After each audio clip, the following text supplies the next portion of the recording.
I'm inclined to take the longer view. The future me seeking out the future you. Forever hunting high and low.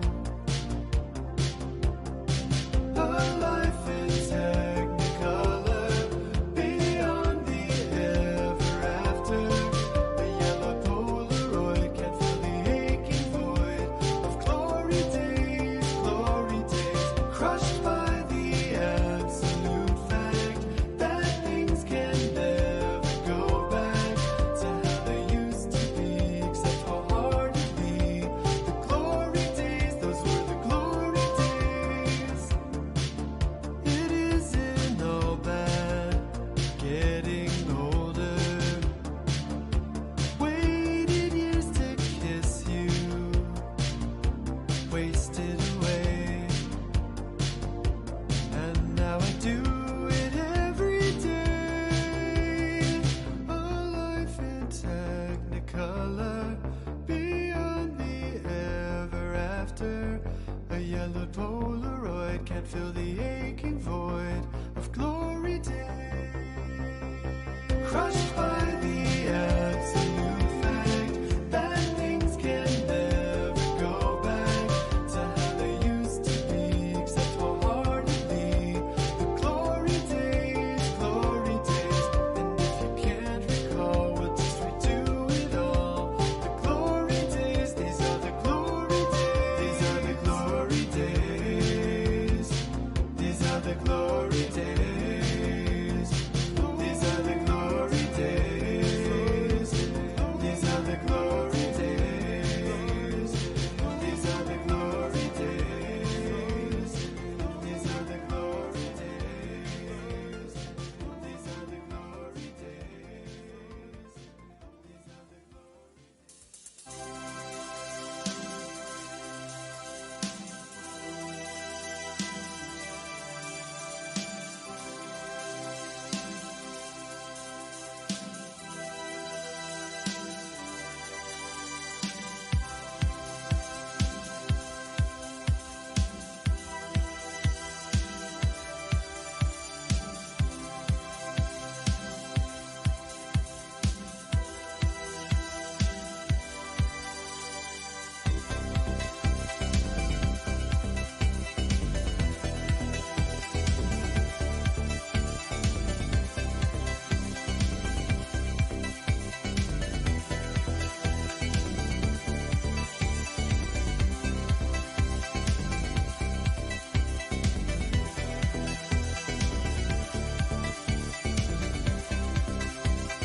There's a wide, wide heaven beyond everything we knew.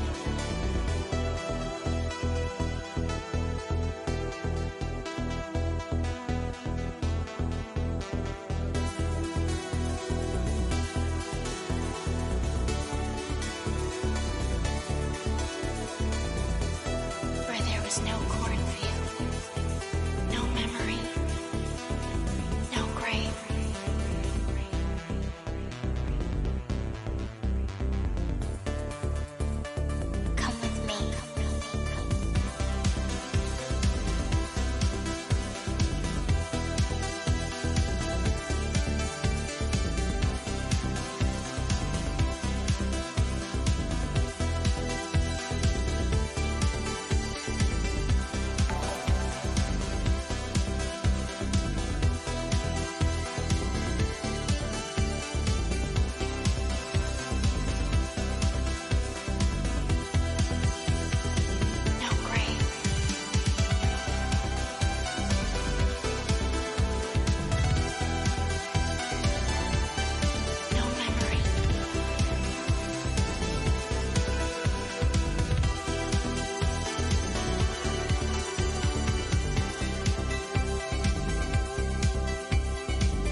Am I going?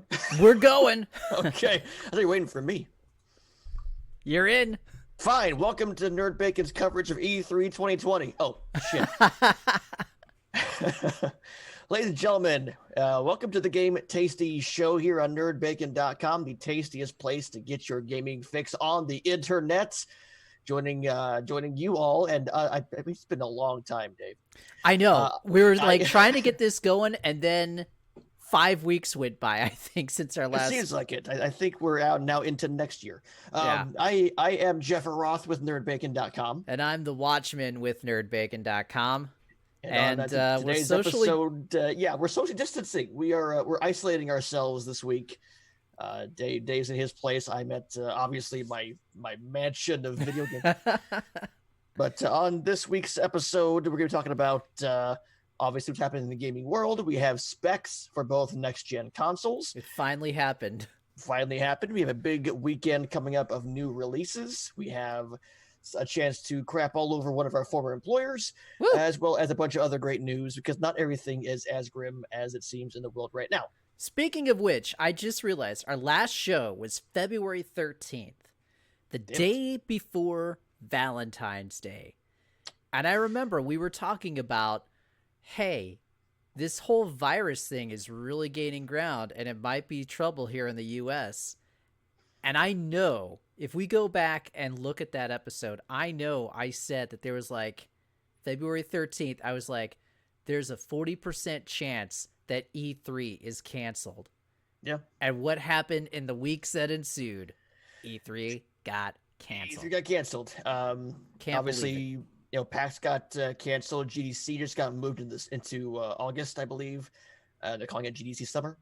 I would also expect I would put money on Evo not happening when it's supposed to. I know that's right now in August, but I predict that even if we're out of this, they still might delay just to be safe. Maybe. I know that they just put a statement out yesterday verifying, hey, everything is still a go right now. We're monitoring the situation, but as of right now, Evo 2020 is still a go.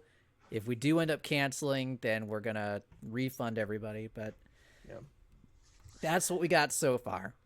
And obviously, it's the biggest story in the world.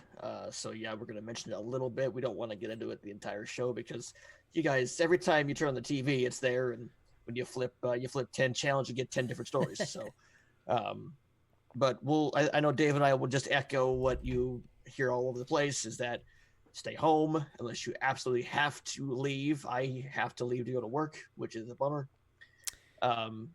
Wash your hands, wash your hands and stop hoarding toilet paper. I kind of love this actually because I'm kind of a germaphobe anyway, so I wash my hands all the time. Hey, this is why I stock up on a collection of video games so I can stay home and just play.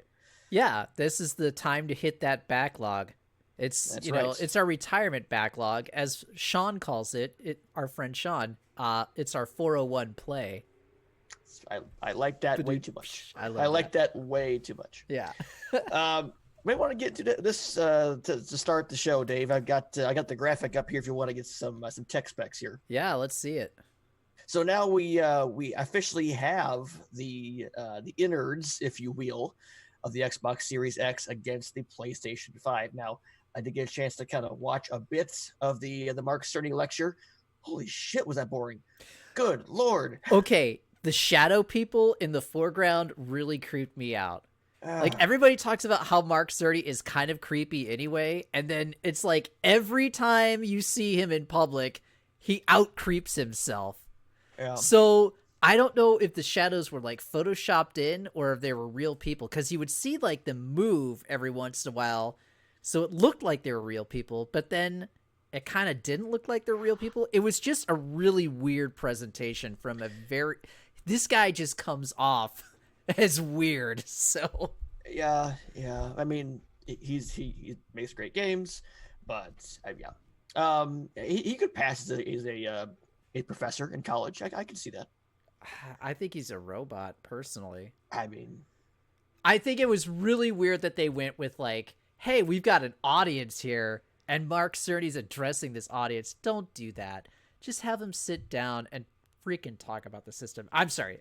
I know this is just going on to like superficial presentation stuff, but No, it was it's weird. fun. It was really weird. It was really weird. I know they never said they were going to actually show the PS5. So obviously we didn't get to see it because I think a lot of what's happening in the world is making this push back a little bit. But they never said they're going to show the system. We just got a tech rundown, and it was kind of a lot and really not a good marketing tool, I thought. Well, it really wasn't meant to be a marketing tool. This is what they were going to talk about at Games Developer Conference. So it really wasn't meant for us. It was meant for the people who actually are going to have their fingers in the pie, so to speak. Sure.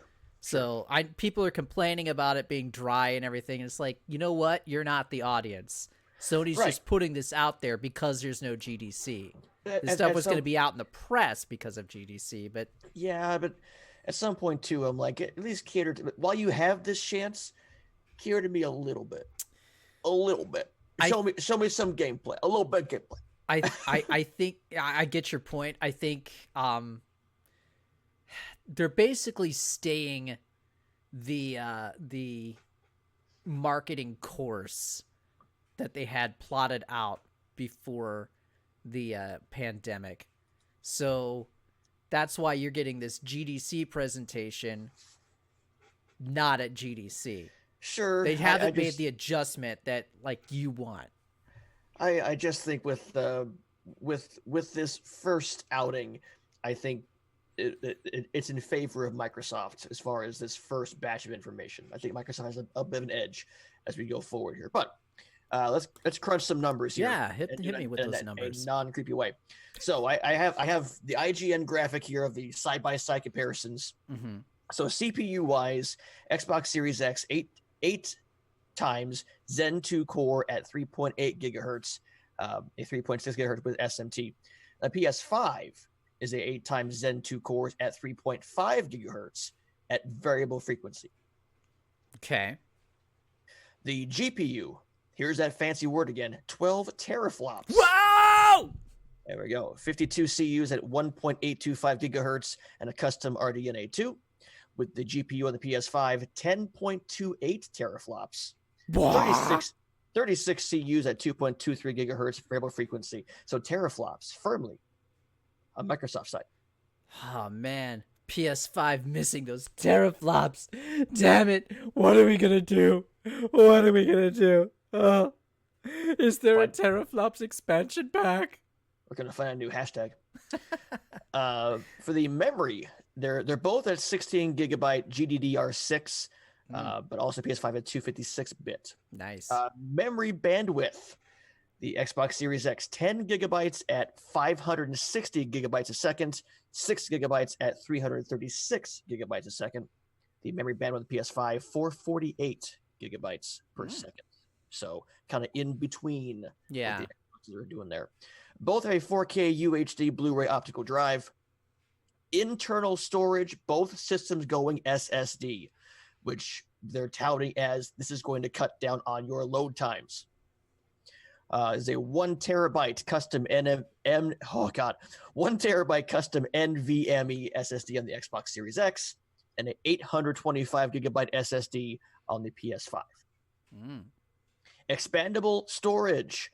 Xbox Series X bringing back memory cards, 1 terabyte expansion card, as opposed to a SSD slot expandable storage for the PS5. Okay, that's really interesting that Microsoft is going with like a proprietary memory card. Yeah. Instead of, they're not going to allow like external hard drives or anything like that? I'm assuming they would, because there are USB ports on these things, right? Like I'm assuming that would still be the case. Yeah. But I think they'll have another built-in slot maybe for that sort of thing. I know that PlayStation 5 though, they're allowing outside memory solutions, but the memory solution, like it has to be a very specific speed of memory to keep up with the PS5. So you can't just slap in any discount card in there and expect it to work, apparently. Sure. But yeah, like the big thing that they're both going for is how can we make gameplay faster? How can fast travel actually be fast travel? How can we cut down on long corridors to hide loading screens? How can we have to respawn instantly, which could change the way you play first-person shooters, stuff like that. Like that's what they're both going for. And but by the numbers on paper, the Xbox Series X is more powerful. Sure. It's more powerful, but I feel like the power advantage is pretty slight. From what I've heard from pundits, it's like there's more power with the Xbox, but the PS5 is faster. So Sure. I don't know. I think it goes back to what you said earlier. Show me the games. That's all I want to see is the games. And we actually have seen Xbox Series X games. We have seen the new Hellblade, Senua's what was I forget what it's called now. Yeah, Senua's something or other. Something or other. That'd be a hell of a name. We've seen that. We've seen some Halo Infinite stuff. We've kind of seen what the Xbox Series X can do. We have a lot of assumptions about the PS5. I think we saw Godfall and that god-awful game from Square Enix, and that's about it. Oh, yeah. Gosh. And then I think we're still saying that Last of Us Part 2 is running on the PS5, right? Like, we're thinking that's running on PS5 hardware. I think that's I think it's running on PS4. Yeah? Okay. Yeah. But yeah, I guess PS5 is just a question mark, and a lot of it could be because of the virus. So but there you go. There's kind of respects. I'm interested in both of them. I want to see what they both can do. I want to see what the SSDs can actually transfer as far as power into these loading time. I'm going to get both of them. That's what it comes down to. So I think one of the most interesting things for me regarding the PS5 reveal yesterday was no ultimate backwards compatibility. He talked about it being backwards compatible with like the top 100 PS4 games at launch. So it sounds like that's going to continue. But an interesting note, the graphic that they showed, it was like this kind of fat letter P, and then it showed like PS4, PS4 Pro, and then there was a bunch of space underneath. So it kind of makes you think that they're going to add like PS3, PS2, PS1 underneath that. If you look at that graphic. I mean, that's kind of the ideal thing. Like we as people has been through somebody's entire lifespan of consoles, we just want one console to play everything. And I think that'd be dumb of them to not do that. But I feel like you're right. It'll kind of roll out over time. We're like, hey, this year PS3, this year PS2, and also, will it be all of the games or will it be some of the games? Like that's kind of where I'm a little concerned. Yeah, and I just want like an ultimate PlayStation system that plays everything. Yeah. See if Give I me can that. share this screen here. Just doing a Google image search. Oh, yeah, I can share that. Yeah. Are you seeing it? I'm seeing it now. All right, yes. so there's the P here. So you got some space, maybe for PS3, PS2, PS1. I like that good Photoshop down there of 3, 2, and 1 there. That's pretty good. Yeah. That's... Oh yeah, there's that Photoshop. Yeah. That's pretty good. That's awesome. The internet never ceases to amaze me sometimes. And terrify me. Yes, same time. Yeah. I hope that's the case. I really want to see freaking ultimate PlayStation backwards compatibility.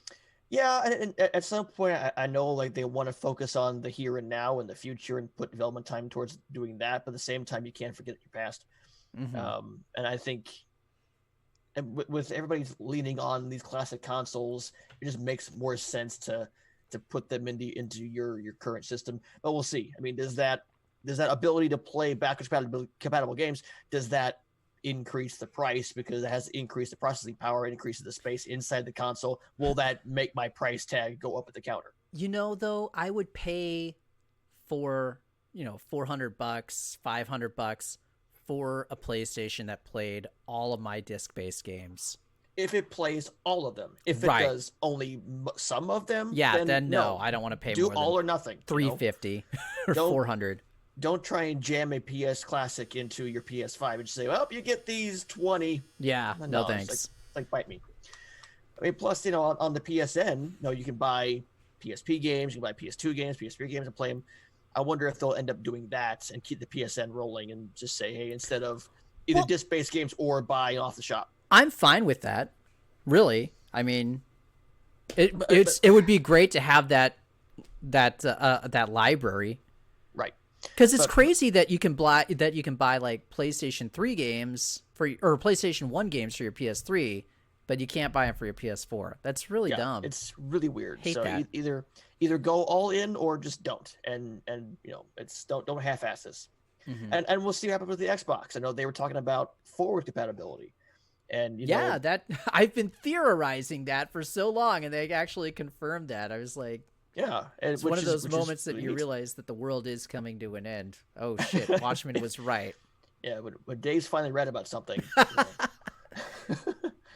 But yeah, we'll see what happens, because I want to be able to play my stacked library of Xbox OG games, Mhm. my PS games, because old systems, is that your dryer? Yes, that is my I can dryer. hear your dryer. Pretty good. Sorry. That's something to wrap it up. It's domestic life, ladies and gentlemen. It's just domestic home life, yeah. Goes on. But like old consoles, their lasers wear out, and I don't. At some point, I'm going to run out of OG Xboxes to buy. I'm going to run out of PS1s to buy. Yeah, that's because true. the lasers are going to wear out all of it, and so I want to be able to take them with me on this journey with new hardware. So It would be cool if there was a feature where if you popped in your disc, then you got a license to do like a digital download from the store. oh yeah, That would be cool. that'd be cool. We should work for these companies. I think I'm too old now. Too old. No, They don't want an old guy hobbling around their No. offices saying, remember back in my day, we didn't Right have now- analog controllers, so don't feed me this VR. Well, right now, nobody's at at the studio, so Yeah, it's all closed. Oh, yeah, because Sony is in San Mateo, and I don't think Seattle is closed down, but yeah, Sony is probably under that lockdown order, because there's lockdown order in San Francisco. I'm babbling like a moron right now. talking to our friend Ruts, I think because he's out there in California as well, and he says if you're in the Bay Area, if you're like outside at past a certain time, you can get arrested. Yep. Which that's kind of where we're coming to this point. So Crazy freaking times. I hate But- this 2020 timeline. yeah, it's just they said take 2020 divided by 5, it's a 404 error. So just reboot it, start over again. But I'd say what did come out, and I was very excited for, Dr. Pepper and cream soda. That sounds delicious. I love That me a is- cream soda. That is delicious. I recommend it highly. Oh, speaking of which, I survived a grocery shop trip today. How was that? It was not bad. There was no bread outside of like hamburger buns. So I just bought some hamburger buns just to have some bread. Yeah. No toilet paper. But I picked up some sanitary stuff, and I in and out really no problem. So Nice. I went to Target over in my neck of the woods here, sure. and yeah, like the soup aisle was like devastated, pasta devastated, like pasta sauce devastated, frozen vegetables, all meat, frozen pizza, all just like wiped out. It was See, crazy. I found a lot of because I'm normally like a bachelor anyway, so I have like my pizza rolls and my lunch meat sandwiches Yeah. and those old meals for one thing, because hashtag forever alone. But they had a lot of that stuff. So We went, the wife, Lauren and me and her dad went out to Costco on Sunday. And the craziest thing about it was that there was hardly anybody there. yeah, I bet. I've never seen a Costco run where it's like orderly. Usually it's like swarming with people. And I actually I'm not a guy who's prone to panic attacks, but for some reason, Costco can just like hit me because it's like everybody's coming at me and I'm in this aisle. I can't move around, and it annoys me to no end. Not this trip though. They still had a lot of stuff. So not toilet paper though. But other things that are coming out very soon, just to kind of get off because we could just talk about what's happening in the world all day. Yeah. But we are Dave. I'm losing my goddamn mind. Oh. And it's not because of the virus. It's I was going to because say, I've been working from home for like 3 weeks. I'm losing my mind too. Ah, ah. I hope I get to work from home pretty soon anyway. Yeah. We are just mere hours Oh my away from the release of what's shaping up to be the best game on the Switch. Not just this year. Not just this. I had to cover myself. No. You No. just stop it. No. It's being No. talked about in the press as one of the best Switch games, period. Animal Crossing New Horizons comes out in just a few hours, and I can't play it until I get home from work tomorrow. But Nuts to that. Well, I'm That's okay. excited that you are excited, and I hope that you enjoy the game. I might. So I'm gonna be streaming it, obviously. Yes. I speaking of streaming, thank you to Infinite Knife Jared for playing the RE3 demo. Oh yeah, he was on today. this afternoon. The archive is still up. I need to play that demo. That looked amazing. It's not just a time limited one shot run. You can play as long as you want to. So, but no, Animal Crossing. I may tear up while playing it because it's going to touch my soul in such. It's going to pull all the right strings, all the right times, and I'm going to just fall in love with it. So.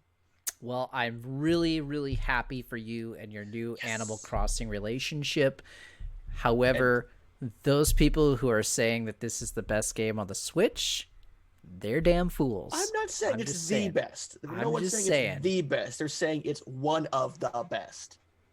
I'm just saying, I think there's a long list that are probably better than that game. But I know what's not better than that game. Super Mario World 2 Yoshi's Island is not a better game than yeah, Animal I'm Crossing. sure it is. I'm sure it is. You shut your face. But then also, after I get done getting all the warm and fuzzies with Animal Crossing, I'm gonna flip the Switch, but no, flip my PC and play Doom Eternal, which is the complete opposite of Animal Crossing. And I can't wait for that either because that's also reviewing well. You are in for a great weekend. Oh my god! And I get my first full new job paycheck tomorrow. Ooh, yummy! And so it's gonna go to Doom and Animal Crossing and my credit card and the car payments, and it's gonna be great. I can't wait. Like Doom is one of my favorite franchises ever, and that 2016 game was just so goddamn good. And Eternal seems more of the same. I'm a little concerned about the multiplayer because I said it's kind of just that 2 versus 1 style. How do you again not have Doom with deathmatch? Doom made deathmatch. Really? That is so surprising that they're not really looking at that at all. I'll have to see when I actually get it if that's actually, because now it's actually out now. If you go to a store and get it on consoles, I believe you can play Doom today because they're trying to keep the crowds away. So sure. Doom on Thursday, Animal Crossing on Friday, which makes sense. So kudos to I think Best Buy did it and GameStop did it. I understand that part of it. That's really awesome. And kudos to these companies that are like, you know what? We can't worry about an arbitrary street date. We gotta accommodate what's going on in the world. This is above street dates for sure. So that's cool. So people are playing Doom Eternal right now. I'm gonna get it on PC, probably on Steam. Download while I'm at work tomorrow. But it's gonna be awesome. But I'm gonna start first at Animal Crossing, and because I can't stop thinking about Animal Crossing. Oh my gosh! How are you gonna decorate your house on that island? Oh my god! What's your scheme gonna be? So I do know it's gonna take. It takes you a couple days to start the ball rolling. It's a little slower start than other Animal Crossing games, and you don't care. I know you don't care, but. They kind of said, hey, don't just, brace yourself because there's a lot to take in, but it's kind of a slow burn at the beginning to kind of teach you what's happening. And then once you hit that time frame, everything opens up. I'm like, oh, and the terraforming stuff, you can change the land. Like you could build waterfalls and giant cliffs. And I'm giddy. He's ready. Giddy. The terraforming stuff sounds cool. Yes, I am. And they said it's a beautiful looking game too. You have 30 frames, 1080p though. When it's docked on your TV, it's going to blow people away with how gorgeous it looks. So, well, Good on you. So you can see that probably. I get off work at 4:30, so at 4:31. I believe they also said they're going to they're putting the day one patch in the pre-download. So if you purchased it and you preloaded it, you also loaded the day one patch, which is a neat idea. So for I'm me, going to be playing that as soon as I get home tomorrow on Twitch. Twitch.tv/Jefferoth. Animal Crossing's happening as soon as I get home from work. oh man, maybe I will tune in just to watch you terraform. I'll probably talk like this all the time because I'm so excited. Oh my gosh. Oh my gosh. Need to get you some testosterone booster. I have that. It's called Beer from Exile, a local Woo! brewery here in Des Moines. Cheers to Exile for supporting the locals here in town with a delicious brew. My new year of gaming doesn't really start, I think, until April 10th when Final Fantasy VII hits. Final Fantasy VII. Oh yeah, that demo hit a couple weeks ago as well. Yep, I streamed all of that, and so you can catch the archive at Twitch.tv/Jefferoth. Cheap plug. It looks gorgeous. Man. Yeah, I've played through this demo 3 times now. I am so excited for it. You're in on this, huh? I'm all in on this. I forgot how much of a punk Cloud is. I forgot how much of he a white is. little bitch He's he a is. total punk. Jesus. I love the combat system in this game. Yeah. I mean, it takes some time to get used to the real time, but also the turn-based style mechanics. It takes you a little bit to get used to what you do, and you find your way through. Oh, but once you figure that out, and once it's like this beautiful balance between old school and new school. It's like Square Enix basically recognized that 20 some years have passed since Final Fantasy came out, and they've updated it with this, real-time combat system, but they've retained the essence and the strategy that is found in a turn-based system as a nod to the original Final Fantasy. And what they fused together is, I think, maybe the best combat system they have ever put out. I think, just based on the demo, this game looks like it is going to be Square Enix's best work ever. And you're someone who loves Chrono Trigger. Yeah, I'm just saying I was blown away by how great the combat system was, and just how the strategy that it allows between balance, like I said, balancing that real time and the turn based, and then switching between different characters as well. It's elegant. And it's really funny to me that there was controversy with a Kotaku writer who's what? No. Yeah, he was confused because the combat was too hard. He said he couldn't figure it out. When they've got a menu that pops up and tells you what to do. Yeah, I give you it takes you a second to train your brain to do both at the same time, but it doesn't take long. And it makes the boss fight against the giant mech. It makes that feel more meaningful and more engaging. It really does. And that's kind of that's the beauty of the system, is that you're going back and forth between your different characters, making sure they're healed, making sure they're doing the special abilities, they're in the right place at the right time. You're doing so many things at the same time, and it's what makes it more engaging. Yep, exactly. And it's retaining that essence of turn-based battles. Sure. It's paying homage to the right things while also doing new things. Right. And also looking damn good. I can't wait. I know that Sephiroth's not a huge part of the beginning of the game, but he's in the game. He is in the game. And if you haven't, I've named myself after Sephiroth, because he is one of, if not the most badass villains in video game history. I know people love Kefka. I understand. But Sephiroth to me is very iconic. And that's when I got into Final Fantasy, was around 7, was Sephiroth. Kefka, I think as a case study might have been a better villain, but we also had he didn't have this aesthetic appeal that Sephiroth had. Sure. And I think that's why people gravitate towards Sephiroth. He's the moody in in all black with the huge sword. Yeah. Instead of the dude dressed like a clown. he's the one that the best professional wrestler on the planet named his finishing move after. Okay, it means something. Yeah, but anyway, Final Fantasy VII. Just the demo has blown me away. I am all in on this game. This looks fantastic. We also got a date for Ghosts of Tsushima. Yes, we do. At the end of June. That was a little bit earlier than I thought. Me too. I figured that'd be kind of this fall, this winter to kind of get on the holiday shopping a little bit. But no, we're getting that right before summer. So yeah. So between those two games and then and that's a big if we end up getting Breath of the Wild 2 this year, I mean, that's all I need. Just those 3 games. Just put those in my veins. So I know, let's see. Let me get through. Oh, Persona 5 Royale is end of this month. I was kind of seeing what was coming out here. Oh, pretty soon that Bleeding Edge game comes out from is it Ninja Theory? Oh, yeah. Yes. I haven't really been paying attention to that. I played the first beta of that. That's pretty cool. It'll be out on Xbox Game Pass. Did you get a chance to play Ori and the Will of the Wisps? It's downloaded, ready to go. So, yep, that's downloaded, ready to go. But yeah, April has Resident Evil 3 coming out on April 3rd. Woo. FF7 Remake on April 10th. The Trials of Mana is getting released finally April 24th. Oh, there's a demo out on the Switch. I need to download that. Yeah.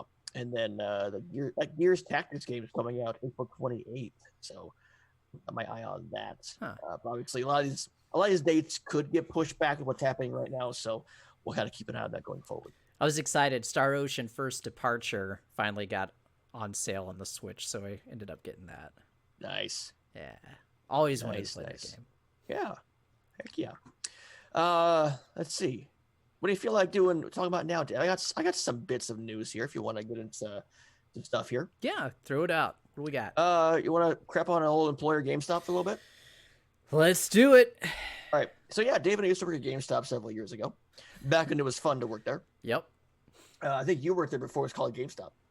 I did. I worked back when it was Software, etc. And then I was over at Babbage's. So and then really old school. I came in around 03, and I remember at a couple console launches I was a part of, and a lot of midnight releases a part of it. I was there, but it was fun. Not anymore. But first thing that they have suspended trade-ins because of virus. Oh, I didn't know that. I did not know that they had suspended that. Okay. They have done that. But basically what's happening is that basically almost every place of work is shutting down when you work from home. Not mine, because I work in finance. Mm-hmm. It's hard for me to do it work from home. I get it. But GameStop says that it's an essential retail service and that they should stay open during this pandemic, even going against statewide shutdowns. Yeah. And basically tell law enforcers to stick it because they're essential retail.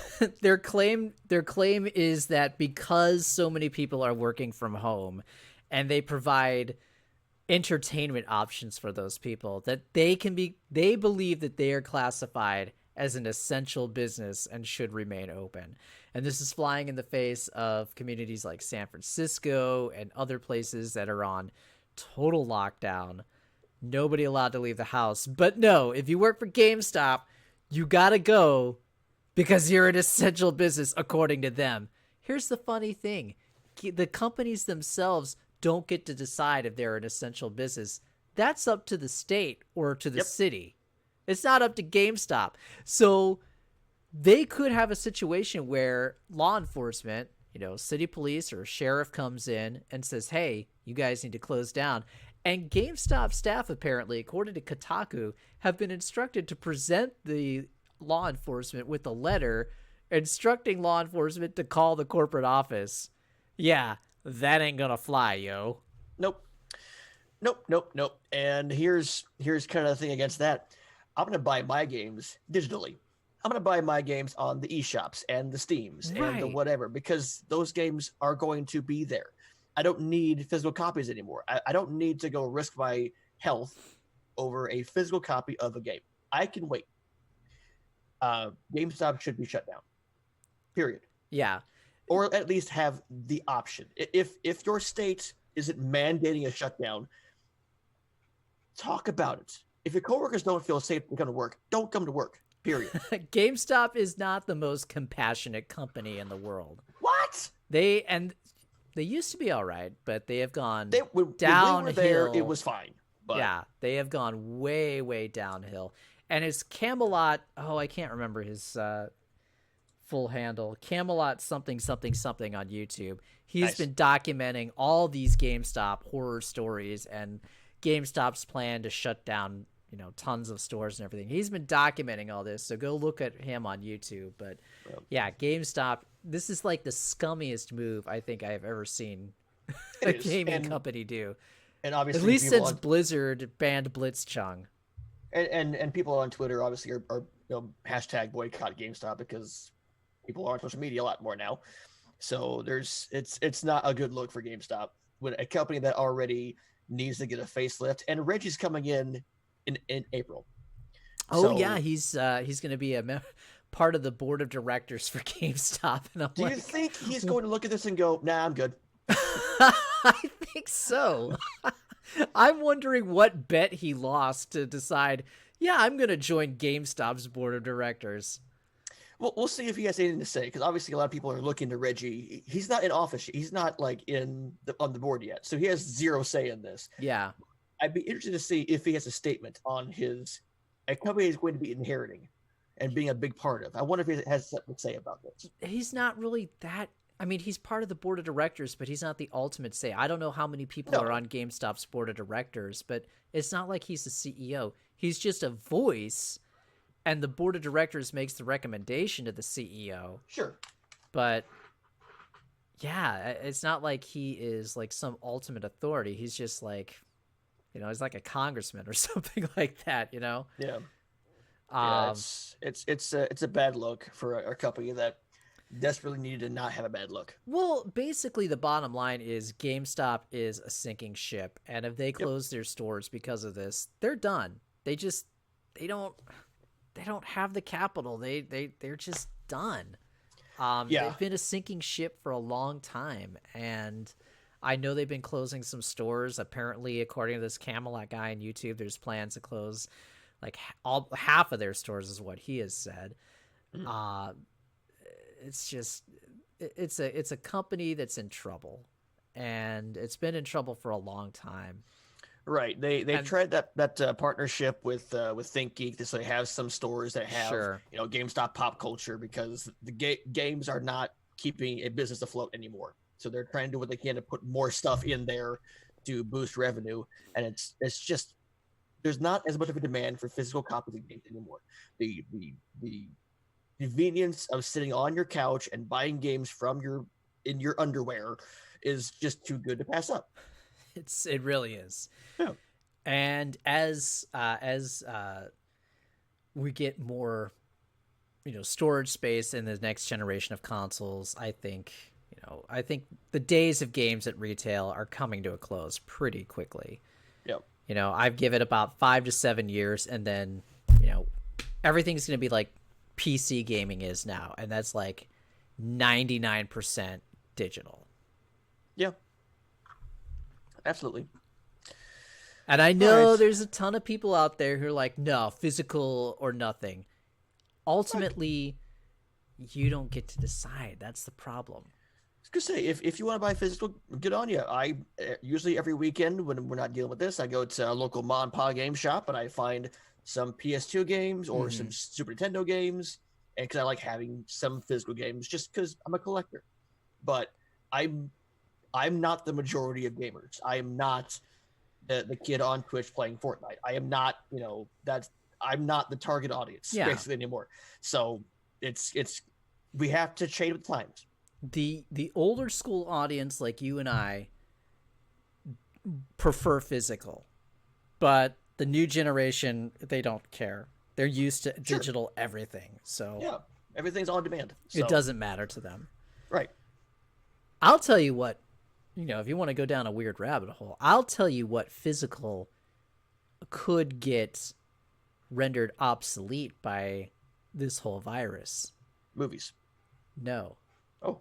Cash. Oh, yeah? That's right. Because think about it, this virus apparently is super resilient, can survive on surfaces for many, many hours, apparently days, according to some reports. I know China, back when the virus was rampant there, China was having to pull cash out of circulation, disinfect it, and hold the cash for 20 days, or not 20 days, but I think 14 days before getting it back out into recirculation. So if you have a situation like that, I think you might start seeing more of a demand to moving towards a digital currency. Sure. And people already use cards more than anything else. And now cards are tied. Like, I have an Apple card, so my card's tied to my phone. Do my phone, boop, and I'm good to go. Even though my phone's probably, cell phones are like the dirtiest things you could ever touch. But yeah, I could see. I've not carried cash on me in quite some time, just because it's obsolete. I still carry a little cash with me.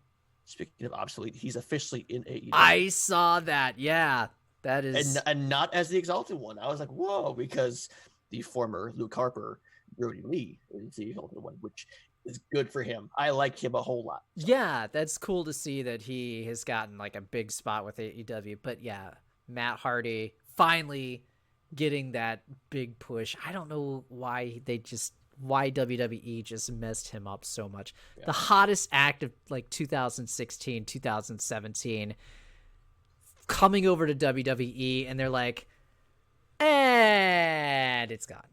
I know exactly why. I don't get it.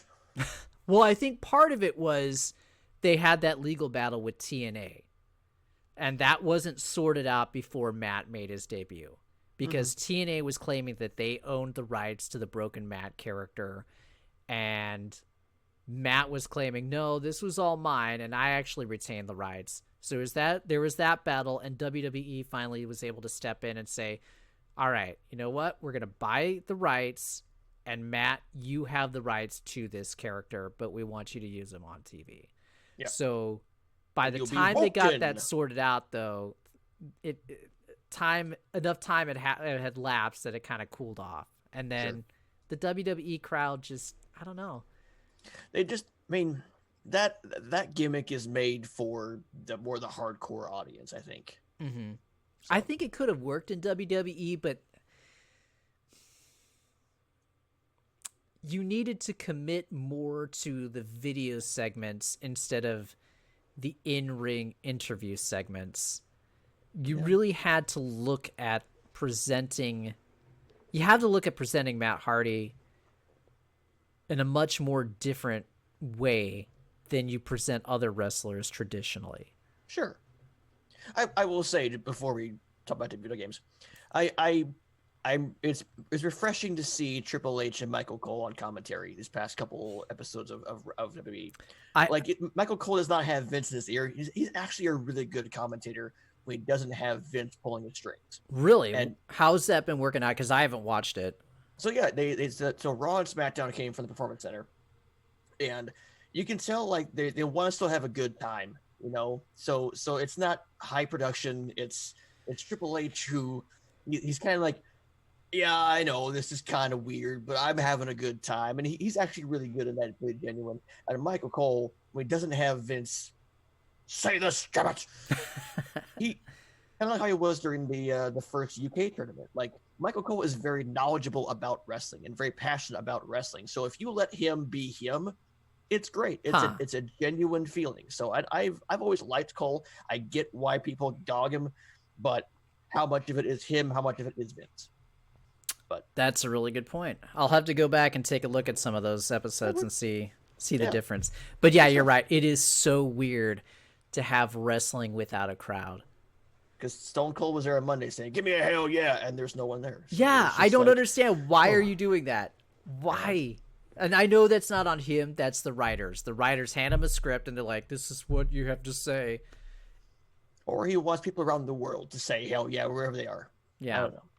I think this is a really good time for wrestling to kind of take a step back and say, okay, how do we adopt like kind of the Matt Hardy video model into our shows on a wider scale.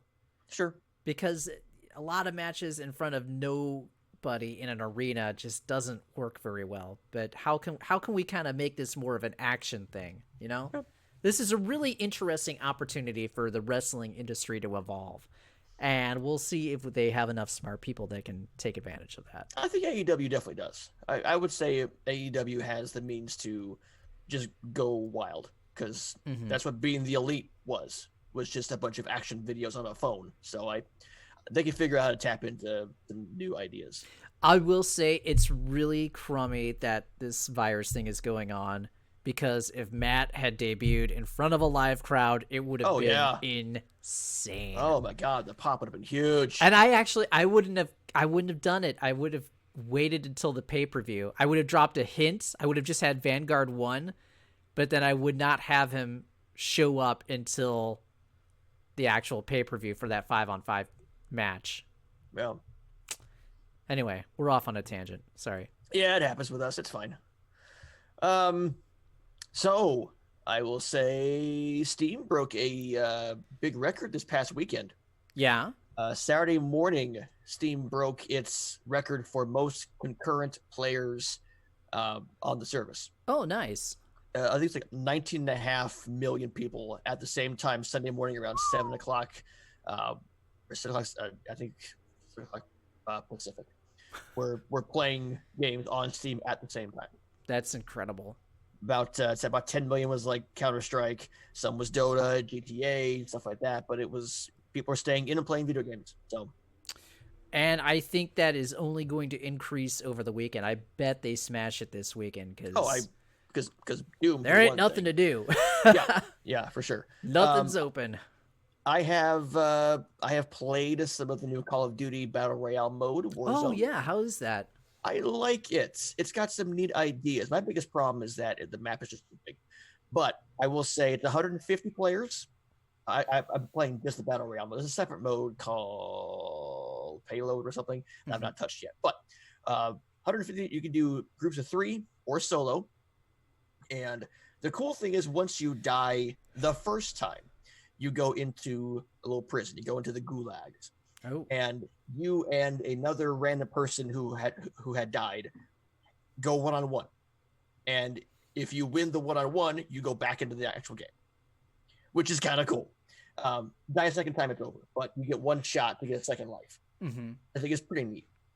And I will say, even though the map is big, and I think it's too big, the action's always on. I feel like there's always somebody near me or always someone to look out for. It's really fun.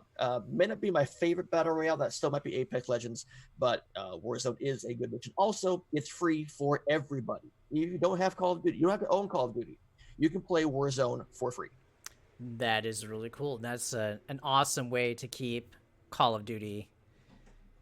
Well, I guess there's no danger. I was going to say keep Call of Duty going, but there's really no danger right now of Call of Duty not being anywhere. And I believe that's also cross-play with the Warzone. So that just means you're going to always find a game, which is great. Mm-hmm. Overwatch is a new hero. Overwatch announced a brand new hero, Echo, which is a damage character. And Jeff from the Overwatch team today has the most powerful ultimate, the most game-changing ultimate in the series. So, oh my gosh. I'll give you a brief synopsis here. So, Echo, her primary ability, Tri-Shot, lets her shoot a triangular burst from her hand. Echo can also fire a few sticky bombs that explode after a moment, and she has a focusing beam deal a lot of damage in the few seconds available.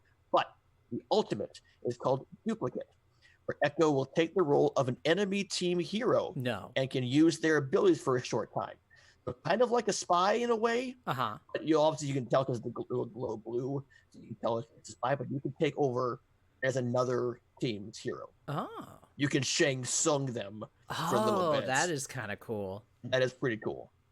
Speaking of Shang Tsung, which makes me think of Mortal Kombat, which reminds me, Spawn is out this week. Yes, he is. And that completes the first set of DLC for Mortal Kombat 11. Season 1 is done, and Spawn was the character I was looking most forward to because this is a blast from the past. And I played a little bit of Spawn on stream Tuesday. He's a lot of fun. I'm still trying to get used to him, but from what I have played of him, it's awesome. Voiced by Keith David, which is always a plus. Ooh, yeah. Hell of an ending in tower mode. I'm going to enjoy the hell out of playing as Spawn. How is Mortal Kombat 11 doing? Because still quite good. I think maybe the FGC is kind of shifting into playing games like Street Fighter V still and Grand Blue Fantasy Versus, which came out recently on Steam. Mm-hmm. But I feel like MK11 is still doing well. I have no problem finding matches. Okay. People are talking about it still, so it's. It I think it's still fine. seems very odd to me that it was excluded from the EVO 2020 lineup. I really would like to know the backstory on what happened with that. Yeah, I don't know. It's gonna be weird not having another Realm game on the main stage. Right. Huh. What is Sonic Fox gonna win? Everything else, because he plays Dragon Ball Fighters, and so isn't that also on stage? I think so. Yeah. I know He'll probably play Grand Blue Fantasy or something. He actually signed with he dropped Echo and he signed with Evil Geniuses this past week. Huh. Yeah. Good for them. It's like the first big fighting game move I think Evil Geniuses has made in a while. Yeah. But it'll be exciting. We'll see what this summer brings for Evo for sure. Yeah, that will be very, very interesting. If people want to pick up The Sims 4, it's $5 now on Amazon. Nice. I did end up getting Division 2 on PlayStation 4 on for that when it big was like sale? $3. Yeah, I've not downloaded it yet, but I was gonna say my question would be, have you played it? of course not. I'm thinking no. It's in the 401 play. Come on. Have you played anything as of late? I really haven't. I fooled around with Star Ocean for like 20 or 30 minutes last night. I was like wiped. I don't know. It's been tough for me to get into the mode of playing games because I've been so glued to news and stuff like that. Sure. But I don't know. Like today, I'm really just feeling like I need a mental break or something. Yeah. That's why I'm here. Exactly. We're socializing via the interweb and talking about our favorite pastime of video games. I played a little bit of Ori. Oh, yes. And it looks like more brilliance. Yep. It's a beautiful game, like visually stunning. And I'm running it on go. just like an OG Xbox One. So I can't imagine how Whew. good it looks on a decent PC. I should download it for my PC and see how it plays. I'm going to find out here pretty soon when I finally start playing that. But I've been playing a whole lot of Destiny 2. I got way back into Destiny 2. Because once that loop gets me, whew, here we go. I see that Ace Combat 7 is now available for Xbox Game Pass. Ooh. So if you haven't picked that up yet, just go play some I Game have Pass. it on my Steam. Because it's on like a Black Friday sale, I think. Gotcha. I have been collecting for my recently bought Nintendo GameCube. Oh, yeah. Yeah, I found a complete in-box copy of Paper Mario: The Thousand-Year Door. Ooh, nice. I think I paid $60 for it, but the one thing about GameCube games, those first-party Nintendo games in general, those first-party games, can be expensive. Yeah, they always hold their value. Yeah, and I was looking at Amazon or eBay for like a copy of Wind Waker. It's like maybe $70 on the cheap end. I think I found a copy of Chibi Robo for like $170. I'm like, whoa! Oh my gosh! No, but we'll see. My weekend will be full of Animal Crossing and games, so I'm getting my Destiny out right now because I'm going to be busy. Yeah, for the foreseeable future until then FF7 comes out and then the ball just starts rolling. Speaking of GameCube games, did you check out Half Price Books? I didn't. By the time I got there, I spent too much already. Gotcha. It's like, if I go there, I don't want to spend more money, so hold my horses until I get my paycheck, and then now with all this stuff happening, it's like, I'll just take a break. Yeah, and now I've got the email that they're closing down for the foreseeable future until the pandemic is done, which is too bad because I don't know. I like cruising by at least once a week our local Half Price Books to see, because sometimes you find really good deal on an old game. Yeah, that's what you keep telling me. I gotta check it out sometime. Mhm. But yeah, and a big thank you to those who work in the food service industry. Stay if you're being open and doing carry out or curbside, feeding people in a very trying time. Sure. I used Grubhub the other day, and I Nice. picked up from Firehouse Subs. So I supported a business, I supported our first responders, I supported the delivery driver, and I will say the delivery driver wore gloves, which is Oh, very nice. that's really cool. Yeah. And now they're doing a thing where they'll just drop it off at your door, no contact, and just say, "Nope, you're good." So they're taking this stuff seriously. So Yeah, and they you should. got to. Yep. I would like to say thank you to the people who work at like the water treatment facility, like the waterworks, people who work at the power company, Mhm. people who work at the essential businesses or the essential places to keep us going, keep society running. Because man, if that water shuts off or that power shuts off, or hell, even if the internet shuts off, it's gonna be crazy town real quick. So Yep. If you want to see the division in real life, yeah. I hope we don't get to that point. I hope we don't get to that point. So I don't think we will. are people panicking too much? Yes, of course. Yeah, I think so. I think it's Um, getting a little bit ridiculous at it's- this point. Don't panic. Take caution. Yeah. That's all. Dave, anything else on your mind, man? At this point, I think I'm going to try and get some spring cleaning done this weekend. There you go. And I will try and kick back and play some video games because there's really nowhere to go.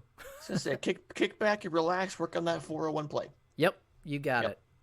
And like I said, if you want to watch the beginning of Animal Crossing and watch me just giggle like a little girl, it will start, I'm going to say, around 5 o'clock Central at twitch.tv/JeffRoth. We'll begin our life in Animal Crossing New Horizons. Also this weekend, we'll be playing now at a Doom Eternal as well. Sounds good. And who knows? Maybe I'll sit down and actually stream something. That would be, the apocalypse is on when I finally sit down and do When something. Dave sits there and streams. But that should we wrap it up for this week, my friend? Let's go ahead and do it. All right. Well, that will do it for this week of the Game Tasty podcast here at NerdBacon.com. Thank you for watching. Everybody stay safe. Wash your hands. Stay indoors unless you have to go out. For NerdBacon.com, I am Jeff Roth. Ladies, you don't have to lick an airline toilet seat to prove a point. We know you're dirty. And I'm Dave the Watchman with NerdBacon.com. Have you seen that? I don't think I want to. Okay, there's this thing going around now. It's like the new Tide Pod challenge where like some trampy girl licks a toilet seat on an airline. It's like they call it the COVID-19 challenge. Yeah. Survival of the fittest. Maybe we deserve to be wiped out. Oh, boy. Anywho, on that note. We'll see you next week, everybody. I'm Jeff Roth. And I'm Dave the Watchman. Game we'll- tasty, everyone. See you tomorrow for Animal Crossing. You got it. See ya. Peace.